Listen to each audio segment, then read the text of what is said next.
코로나 팬데믹 이전만 해도 12월이면 새해 전망 신간들이 서점가를 온통 점령했었습니다. 코로나 팬데믹을 경험한 이후 새해 전망이니 트렌드이니 하는 것이 무의미하다는 것을 모두들 경험했었습니다.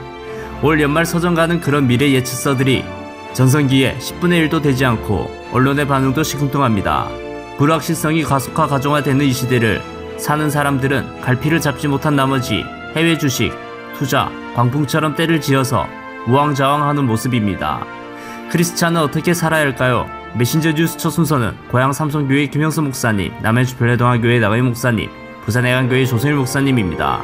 우리가 다 주님 닮기를 원한다고 고백하면서 살지 않습니까? 우리가 다 주님을 따른다고 말하지 않습니까? 우리가 주님 앞에서 주님의 모습이 어떤 모습인지 돌아보고 다짐하고 결단하는 것이 성탄의 절기에 해야 될 첫 번째 내용입니다. 원래 성경은 마가복음이 가장 먼저 기록이 되었습니다. 근데 2000년 전에 AD 70년경에 마태복음을 먼저 기록하고 마가복음을 그 다음 순서로, 두 번째 순서로 배열을 했어요. 왜 그랬을까? 마태복음이 예수님의 탄생 이야기를 자세하게 소개를 해놨어요.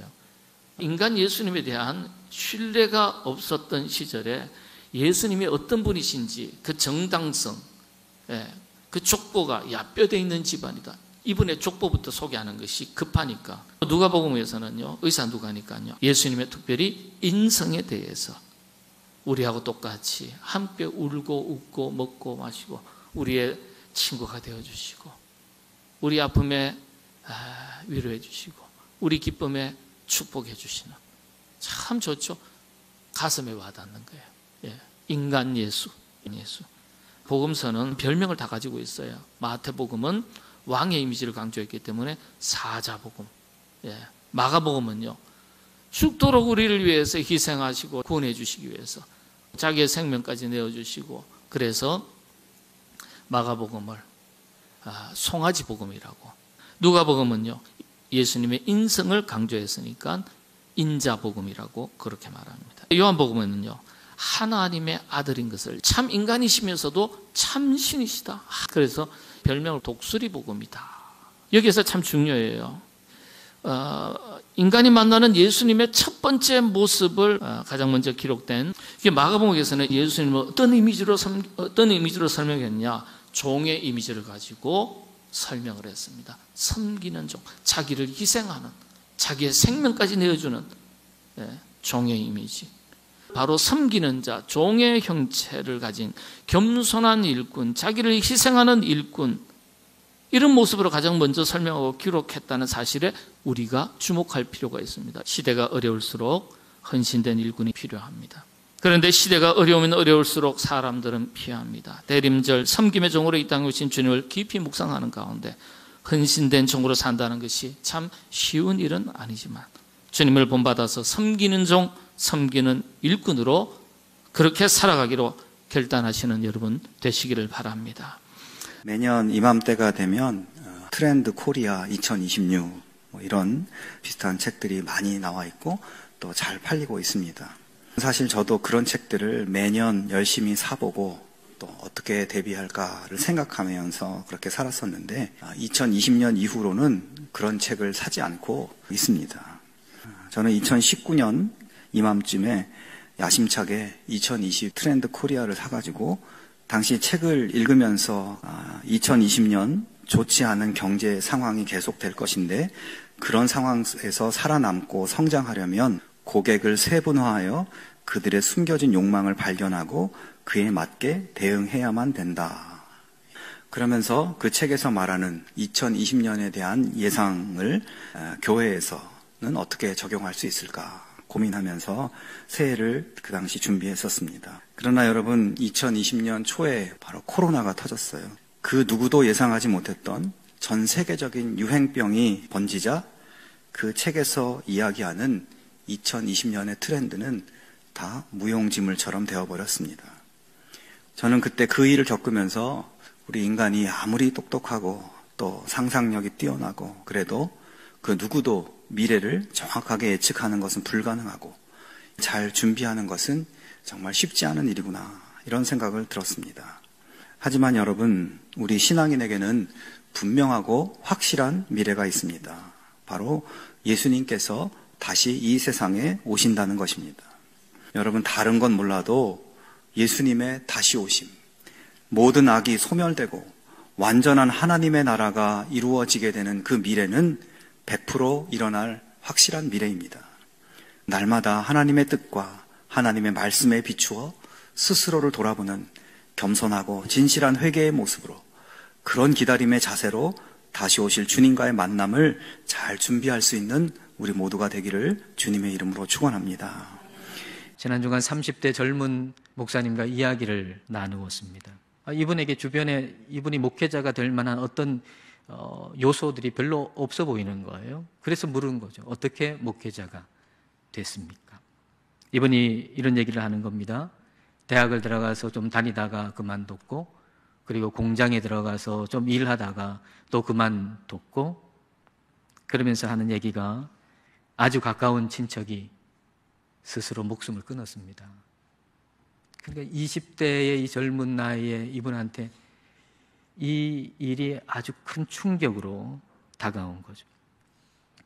그래서 공허하지 않고 허무하지 않고 계속 의미를 두고서 지속할 수 있는 일은 무엇인가 라고 하는 걸 묻게 됐고, 그리고 이제 신학대학원을 가기로 마음을 먹게 됐고, 그래서 오늘에 이르게 됐다라는 얘기입니다. 인생에 찾아온 그 허무함, 그 공허함을 하나님께서 그를 새로운 길로 인도하시는 도구로 사용하신 것이죠. 그러면 이제 목사가 됐으니까 그런 허무함은 다 사라졌을까요? 이분이 저에게 이렇게 말합니다. 목사님, 지금도 간혹 그런 마음이 올라옵니다. 제가 이야기했습니다. 저에게도 삶의 허무함이, 공허감이 찾아올 때가 있습니다.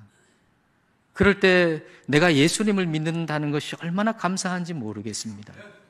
제 마음속에 공허하고 삶이 무의미하다고 여겨지는 그런 감정이, 그런 생각이 난데없이 내 의지와 상관없이 일어나는 때가 있지만, 그럴 때 붙들 수 있는 예수님이 계시다고 하는 게 얼마나 감사한지 모르겠습니다.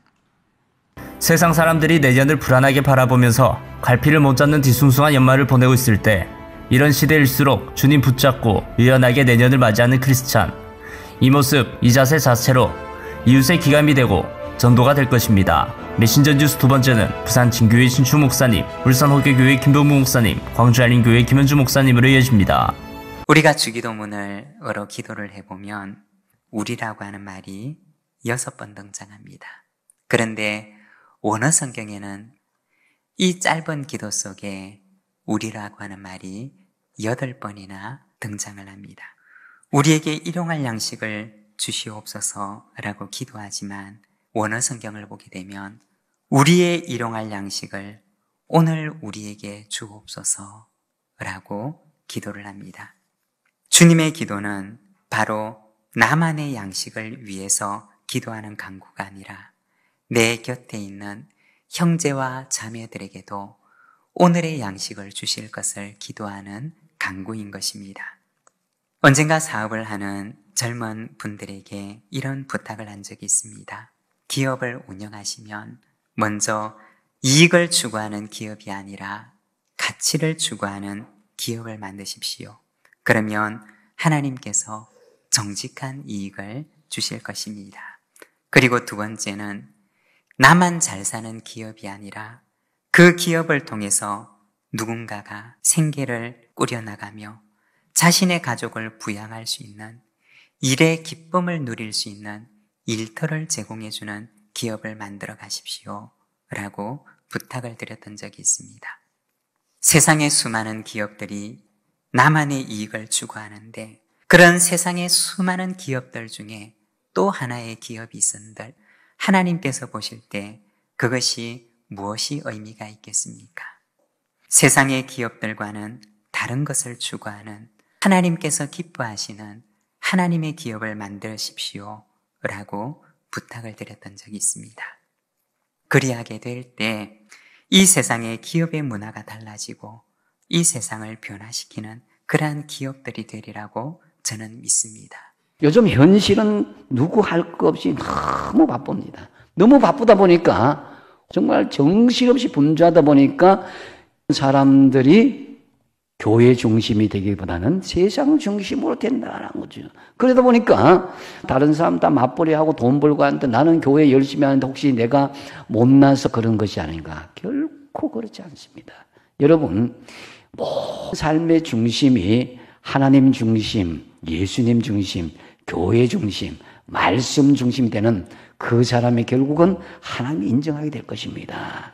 성경에 보면은 예수님이 오신다는 말씀이 구약에는 1845번, 신약에는 318번이나 반복되어 있게 나오고 있습니다. 그래서 오늘 본문 말씀 28절, 29절 말씀에 무화과 나무 비유를 배우라. 그 가지가 연하여지고 잎사귀를 내면 여름이 가까운 줄 아나니 이와 같이 너희가 이런 일이 일어나는 것을 보거든 인자가 가까이 곧 문 앞에 이런 줄 알라. 그래서 우리 주님께서는 그 징조를 보여주신다는 거예요. 근데 그 징조가 아무에게나 보여지고 느껴지고 깨닫게 하는 것이 아니라 믿음이 있는 자에게, 믿음을 가지고 영적인 분별력을 가진 자에게 그 징조를, 그 사인을 보내주신다라는 것입니다. 믿지 못한다는 정세가 나타나도 그걸 모르는 거예요. 그래서 우리에게 믿음이 있어야 된다. 이것은 바로 영적으로 깨어있다는 것이고 영적으로 분별력을 가지게 한다는 거예요. 마리아가 이르되 주의 여종 이오니 말씀대로 내게 이루어지이다 하며 천사가 떠나가니라. 마리아가요, 내가 온전히 이해할 수 없지만, 내가 믿어지지 않지만 하나님이 말씀하신 대로 내게서 이루어질 줄로 믿습니다 라고 그렇게 대답하였고, 이게 이제 신앙 고백인 거예요. 나가 도대체 이해가 안 되고 내 몸에서 뭔 일이 벌어질지 다 모르겠지만 하나님께서 능치 못할 일이 없다고 말씀하시고 그 일이 내게서 이루어진다고 말씀하시니 내게서 이루어질 줄로 내가 믿습니다 라고 믿음으로 고백했잖아요. 이 고백 위에 누가 오세요? 예수님이 오십니다. 누가복음 써놓고 있어요. 예수님이 처녀인 마리아에게서 성령으로 잉태되어서 이 땅에 오신 일은 하나님의 기적이다. 그 기적은 어떻게 이루어졌냐? 마리아가 잘 이해가 되지 않아요. 도저히 잘 믿어지지 않아요. 그러나 하나님께서 하신다고 하니 내게서 말씀대로 이루어지다 라고 믿음으로 고백할 때 그 믿음을 통해서 예수님이 이 땅에 오시는 기적이 일어났다. 누가복음 1장에 그렇게 기록하고 있습니다. 성령으로 임신해서 처녀가 애를 낳고 사람이 하나님의 아들을 낳고 하나님이 사람으로 태어나는 것은 여러분 있을 수 없는 일입니다. 그 불가능한 일이 하나님의 능력으로 가능해지는 것이 바로 기적입니다. 이렇게 예수님의 탄생은 말씀대로 내게 이루어지이다 라는 마리아의 신앙 고백을 통해 이루어진 하나님의 기적입니다. 아홉 목사님들의 말씀 전체를 들으실 수 있도록 전부 링크해 두었습니다. 아직 메신저 뉴스 구독을 누르지 않은 시청자님이 계시면 지금 구독과 좋아요, 알림 설정 같이 부탁드립니다. 다음 주까지 안녕히 계십시오. 메신저 뉴스 김성욱입니다.